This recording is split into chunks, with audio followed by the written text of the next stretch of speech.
ज़िंदगी का एक फ़ैसला इंसान का पूरी ज़िंदगी कभी कभी बर्बाद कर देता है। अस्सलाम वालेकुम माय यूट्यूब फैमिली, कैसे हैं आप सब। उम्मीद करती हूँ ठीक होंगे। मैं भी आप सबकी दुआओं के साथ में ठीक हूँ। मेरे साथ भी कुछ इसी तरीके से हुआ। जैसे ही मेरी पढ़ाई कंप्लीट हुई, मैंने अपने घर वालों से कहा मैं कुछ करना चाहती हूँ, कुछ कोर्स करना चाहती हूँ। मेरे घर वालों ने मुझे खुशी खुशी से इजाज़त दी और कहा कि तुम कोर्स करो या जो भी तुम्हारा मन है शादी से पहले पहले कर लो। मैं भी बहुत खुश थी। मैंने सबसे पहले ये सोच रखा था कि पढ़ाई कंप्लीट होते ही मैं सबसे पहले पार्लर का काम सीखूंगी, क्योंकि मुझे ना पार्लर के काम में बहुत इंटरेस्ट था। मेकअप वगैरह, जूड़ेस बनाना, मेकअप कराना और करना, ये सारी चीज़ों में मेरा इंटरेस्ट था। इसलिए मैंने ये वाली लाइन ली ताकि मेरे बजट में भी हो और मैं अपने बुटीक वगैरह भी खोल सकूं। और मैंने वहाँ पर कोर्स करना शुरू कर दिया। कोर्स मेरा 6 महीने का था और बहुत अच्छी तरीके से हुआ। पैसे वगैरह मेरे माँ बाप ने लगाए और वो भी खुश थे, मैं भी खुश थी। मैं बराबर जाया करती आती, जब तक कोई बात नहीं थी हमारे बीच में। बस इसी तरीके से सिलसिला चलता रहा और एक दिन मेरा कोर्स पूरा हो गया। मैंने अपने माँ बाप से ज़िद करके एक बुटीक खुलवाई। लेडीज़ और जेंट्स पार्लर कहा। मैंने कहा मम्मी, मुझे शादी से पहले पहले लेडीज़ और जेंट्स पार्लर खोलना है ताकि मैं अपने बल पे रहूं, ना कि अपने हस्बैंड के बल पे। लड़कियों को होना भी चाहिए ये कि शादी के बाद हस्बैंड के ऊपर डिपेंड हो जाती हैं तो फिर पूरी लाइफ उन्हीं के ऊपर एक बोझ जैसी बन जाती है। जब मेरे हाथ में हुनर है तो मैं अपना हुनर क्यों ना दिखाऊं। मेरे माँ बाप ने भी कहा ठीक है, कर लो तुम। और उन्होंने मेरा एक लेडीज़ और जेंट्स पार्लर खुला दिया। जबकि हमारे कास्ट में ये पार्लर वगैरह के काम को अच्छा नहीं माना जाता था। सब यही कहते थे कि ये सारा काम छोटे हैं, कोई अच्छा काम करो, कोई बड़ा काम करो। लेकिन मेरा इंटरेस्ट जब इसमें था तो मैंने यही काम पकड़ लिया। खैर, जैसे तैसे मेरा पार्लर खुल गया और कुछ ही दिनों के अंदर माशाल्लाह बहुत अच्छा चलने लगा। मेरे कस्टमर अच्छे बन गए। लेडीज़ में लेडीज़ आती थी, जेंट्स में जेंट्स, लेकिन जो उनका इंटरेस्ट था आने जाने का तो वो एक ही था, क्योंकि मेरे पास इतना बड़ा गाला नहीं था जिससे मैं अलग अलग गेट कर सकती। तो अक्सर एक लड़का आया करता था और उसके 4-5 दोस्त थे, तो वो अपना कटिंग वगैरह हर चीज़ हमारे यहाँ से कराते और उनको अच्छी सर्विस मिला करती थी, तो वो खुश होके जाया करते थे। लेकिन जब भी आता था, पूरा ग्रुप आता था 6 लड़कों का, और 6 का 6 हम काम करते, अच्छा बिल बनता, हम भी खुश हो जाते और वो लोग भी खुशी खुशी जाते। मुझे नहीं पता था इस बीच में उसके दिल के अंदर क्या चल रहा है। जब भी कभी वो आता, जब बिल देता तो मुझे एक ही बात कहता कि मैं आपको लाइक करता हूँ। और मैं हंस के उसे, जैसे हर कस्टमर को कह देते हैं कि ठीक है कोई बात नहीं। वो मुझसे एज में बड़ा था तो मैं उसको हमेशा से ऐसी टाल दिया करती थी। लेकिन एक दिन तो बात ही सीरियस हो गई। उसने अपने सब दोस्तों के सामने मुझे गिफ्ट दिया, फूल दिया और कहा कि मैं आपको प्रपोज़ करता हूँ, मैं आपसे शादी करना चाहता हूँ। मैंने उसे मना करा और कहा कि नहीं, मेरी अभी ये सारी चीज़ों में इंटरेस्ट नहीं है, मैं अपना काम में लगी हुई हूँ और फिर एज का भी फ़र्क है हमारे, मैं ये सारी चीज़ें नहीं करना चाहती। उस दिन तो वो लड़का चला गया, लेकिन उसके बाद फिर 3 दिन के बाद आया। आने के बाद में वो मेरे यहाँ पर उसने फिर वही शेविंग वगैरह कराई। कराने के बाद में उसने बैठे बैठे जिस उस तरह से उसकी शेविंग हो रही थी उसी से उसने अपनी नसें काट ली। बस वहाँ पर खून फैल गया और शोर मच गया। वो देख के मैं भी घबरा गई। मैंने जल्दी से अपने घर फ़ोन करा, अपने भाई को बुलाया, माँ बाप को बुलाया और सारी बात उनके सामने रखी। उन्होंने कहा कि पागलपंती है इसकी, इसके घर वालों को बोलो और आइंदा से इस पार्लर में नहीं आएगा।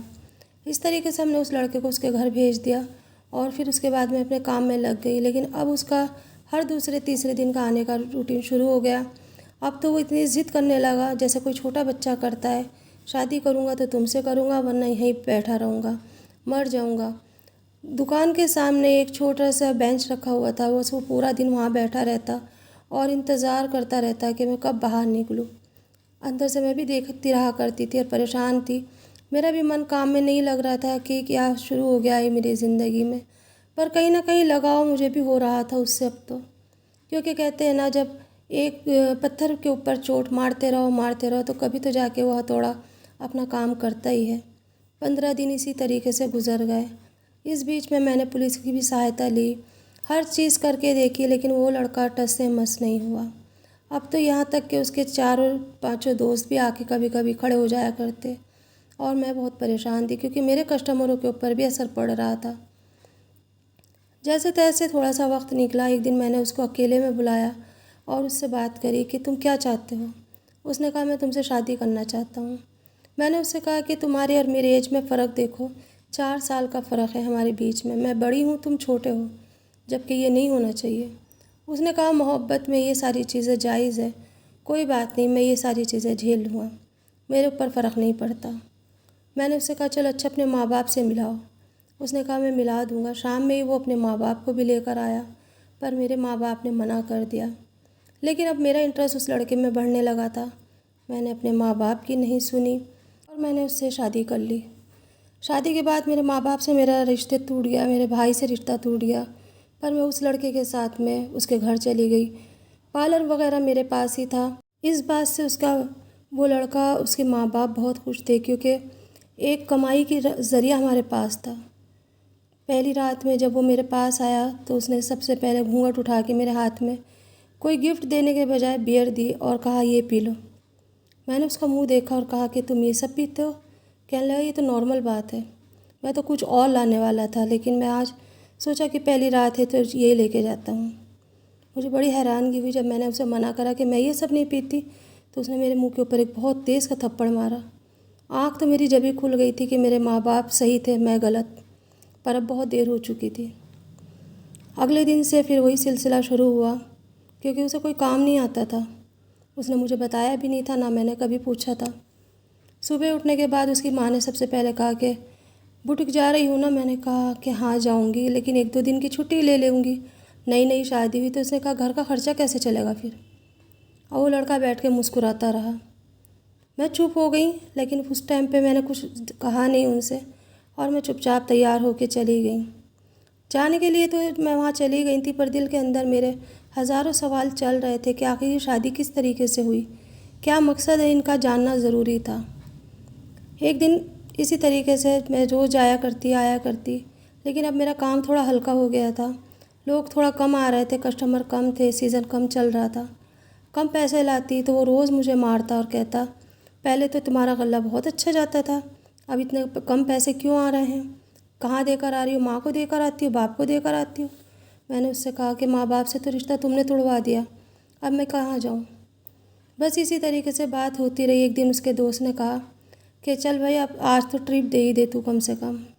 मैंने कहा किस चीज़ की। कहा कि तुम्हें नहीं पता भाभी, शर्त लगी थी तुम्हें पटाने की, अगर तुम पट जाती हो तो ये हम इसे देंगे, नहीं तो ये हमें देगा ट्रिप।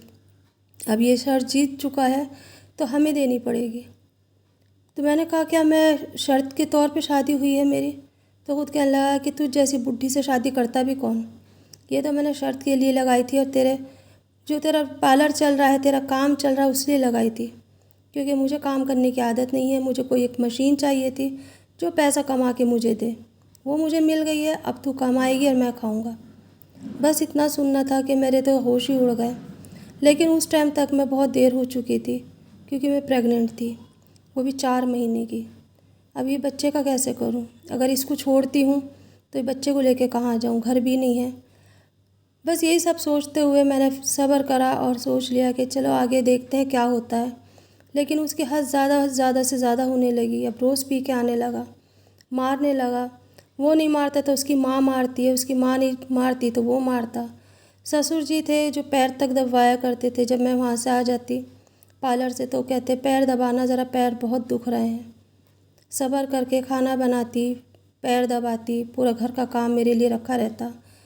वहाँ से जब मैं आया करती खाना वगैरह कुछ नहीं बना मिलता मुझे, और मेरा कलेजा ऐसा लगता कि जैसे गिर जाएगा। भूख की वजह से परेशान थी। 9वां महीना जब मुझे लगा, मैंने कहा मैं थोड़े दिन बुटीक बंद कर देती हूँ, तुम में से कोई ध्यान कर लो। उन्होंने साफ मना कर दिया कि ये छोटा काम हम नहीं करते। पैसा अच्छा लगता था उन्हें मेरा, पर काम छोटा था। वो ये कहते थे इस पार्लर को बेच दो और इसके बजाय कुछ और काम करते हैं। मैंने कहा मेरे हाथ में यही वाला फ़न है, मैं यही काम करूँगी। और इसी तरीके से कुछ टाइम तक वक्त गुज़र गया। लेकिन जैसे ही मेरी बेटी हुई, मेरी बेटी होने के बाद में मैं हॉस्पिटल में थी, लेकिन मुझे देखने के लिए वहाँ कोई नहीं आया।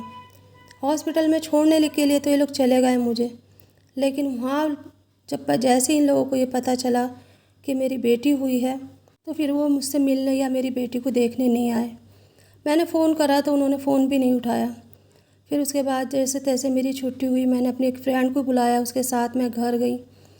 घर जाने के बाद उन्होंने मुझे अंदर नहीं आने दिया और कहा कि इस बच्ची को लेके यहाँ से कहीं भी चली जाओ, हमारे घर में तुम्हारे लिए जगह नहीं है, क्योंकि अब तुम कमा नहीं सकती और हमें दे नहीं सकती, हमारे किसी काम की नहीं हो, वैसे भी तुम्हारी आधी उम्र है, मैं अपनी बेटे की ज़िंदगी ऐसे नहीं ख़राब कर सकती। सामने ही वो खड़ा था, मैंने कहा ठीक है मैं चली जाऊँगी, लेकिन मेरा जो सामान है मैं वो ले लेती हूँ, मेरा गोल्ड था, मेरे कपड़े हैं। उन्होंने कहा कौन सा गोल्ड और कौन से कपड़े, 10 तोले सोना था मेरा, वो सब उन्होंने रख लिया, ना कोई कपड़ा दिया ना कुछ दिया, और धक्के मार के उस घर से मुझे निकाल दिया। पुलिस में मैंने रिपोर्ट करी, उन्होंने वहाँ पे भी पैसा भर दिया, वहाँ मेरी सुनवाई नहीं हुई। फिर मैं रोते धोते जैसे तैसे अपने माँ के घर गई, जाके मैंने वहाँ सब बताया। मेरी माँ ने कहा कि हमने इसीलिए तुम्हें मना करा था, कम उम्र के लड़के से शादी करने का यही अंजाम होता है, अब तुम अपने घर पे रहो, यहाँ पर अपने बच्चों को पालो, जैसे भी होगा हम देखेंगे, माँ बाप आखिर माँ बाप ही होते हैं। ज़िंदगी का इतना बड़ा तजुर्बा, इतनी बड़ी ठोकर तो मैंने खाई, पर मैं आप सबसे यही कहूँगी कभी भी एज में लड़का छोटा हो तो कभी शादी मत करना अपनी।